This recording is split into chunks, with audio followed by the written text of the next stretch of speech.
Hello అందరికీ welcome back to my channel Dil cooking and tips. ఈరోజు మన కిచెన్లో ఎంతో రుచికరమైన బియ్యం వడియాలను అతి సులువుగా ఎలా చేయాలో సింపుల్ మెథడ్లో చూపించబోతున్నాను. ఇలా చేస్తే బియ్యం వడియాలు చాలా రుచిగా ఉండడమే కాకుండా చాలా తక్కువ టైంలోనే వడియాలన్నీ పెట్టేయచ్చు. నేను చెప్పే ఈ ప్రాసెస్లో కనుక వడియాలను చేసినట్లయితే ఫస్ట్ టైం వడియాలు చేసే వాళ్ళు కూడా చాలా పర్ఫెక్ట్గా చేయవచ్చు. నేను చెప్పే ప్రాసెస్లో వడియాలు చాలా కాలం పాటు నిల్వ ఉండడమే కాకుండా వడియాలు అస్సలు విరిగిపోకుండా వస్తాయి. మరి ఎంతో రుచిగా ఉండే ఈ కమ్మటి వడియాలను ఎలా చేయాలో తెలుసుకుందాం రండి. ముందుగా ఒక గిన్నెలోకి 1 కప్పు వరకు బియ్యాన్ని ఎత్తి తీసుకుంటున్నాను. నేను ఇక్కడ నార్మల్ రైస్ని తీసుకుంటున్నానండి, రేషన్ బియ్యాన్ని తీసుకోవడం లేదు. ఒకవేళ మీ దగ్గర కంట్రోల్ బియ్యం కనుక ఉన్నట్లయితే దాన్నైనా కూడా వాడచ్చు.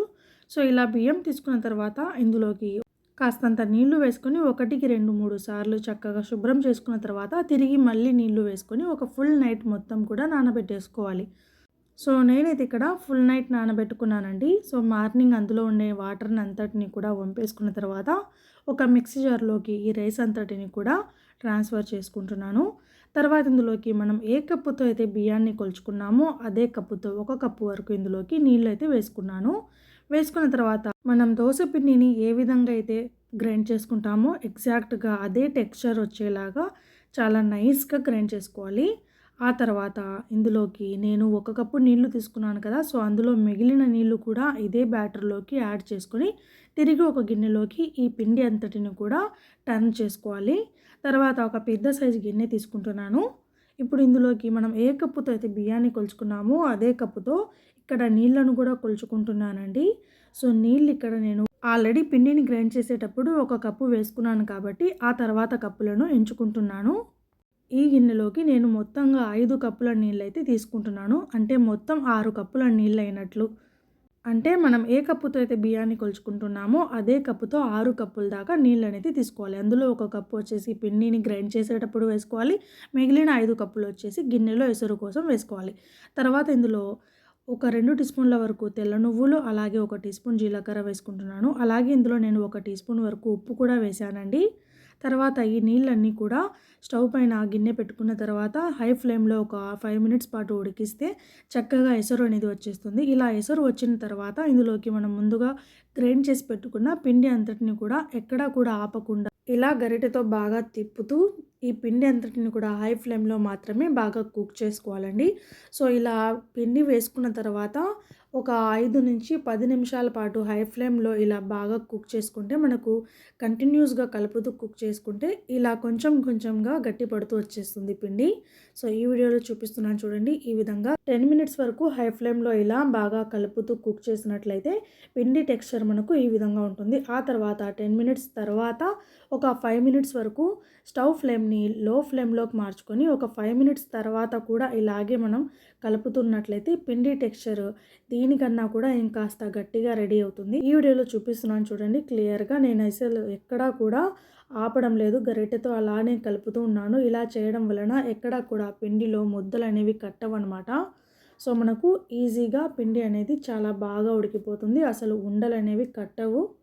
సో టోటల్గా 10 మినిట్స్ తర్వాత నేను స్టవ్ ఫ్లేమ్ని లో ఫ్లేమ్లోకి మార్చుకున్న తర్వాత తిరిగి ఇలా కొంచెం కొంచెంగా అటు ఇటు బాగా కలుపుతూ చక్కగా ఉడికించుకుంటున్నాను.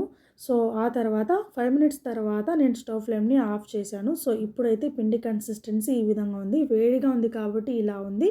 దీన్ని ఒక 15 నుంచి 20 నిమిషాల పాటు చల్లబరుచుకోవాలి. ఈలోగా మనం ఇక్కడ మురుకుల గొట్టంలో ఉండే ప్లేట్స్తోనైనా కూడా ఈ మురుకుల్ని వేసుకోవచ్చు, లేదంటే ఏదైనా ప్లాస్టిక్ కవర్ సహాయంతోనైనా కూడా ఇలా వడియాలను పెట్టుకోవచ్చు. సో అందుకోసం నేనైతే ఇక్కడ ఒక ప్లాస్టిక్ కవర్తో చూపిస్తున్నాను చూడండి. ప్లాస్టిక్ కవర్కి అంచున ఇలా చిన్నగా హోల్ పెట్టేసుకొని ఇందులో పిండిని స్టఫ్ చేసుకున్న తర్వాత పైన గట్టిగా పట్టేసుకొని కింద మనకు నచ్చిన సైజ్ ఇంకా షేప్లలో ఇలా రౌండ్గా తిప్పితే మనకు ఈజీగా వడియం అనేది షేప్ వచ్చేస్తుంది అనమాట. సో నేను వడియాలు పెట్టేటప్పుడు వీడియో తీయడం కుదరడం లేదండి. సో అందుకని కొన్ని పెట్టేసిన తర్వాత చూపిస్తున్నాను. నేను ఇవి మురుకుల గొట్టంతో పెట్టిన వడియాలు. ఇప్పుడు ప్లాస్టిక్ కవర్తో కూడా వడియాలను ఎలా పెట్టుకోవాలి అని చూపిస్తున్నాను చూడండి. ఈ విధంగా పెట్టుకుంటే మనము ఈజీగా వడియాలు పెట్టేయచ్చు. అండ్ మీరు ఈ వడియాల కోసం జీలకర్ర, నువ్వులు లాంటివి ఏవైనా యాడ్ చేయాలన్నప్పుడు నీళ్లు ఎసరు రాకముందే వేసుకోవాలి. అంటే ఎసరులోనే ఇవి బాగా కుక్ అయితే వడియాలనేవి సంవత్సరం పాటు కూడా నిల్వ చేసుకోవచ్చు. అస్సలు ముగ్గు వాసన రావు, అలాగే పురుగు కూడా పట్టదు.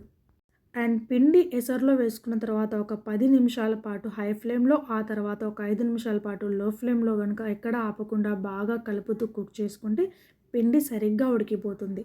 అండ్ ఇలా చేయడం వలన వడియాలనేవి అస్సలు విరిగిపోకుండా వస్తాయండి.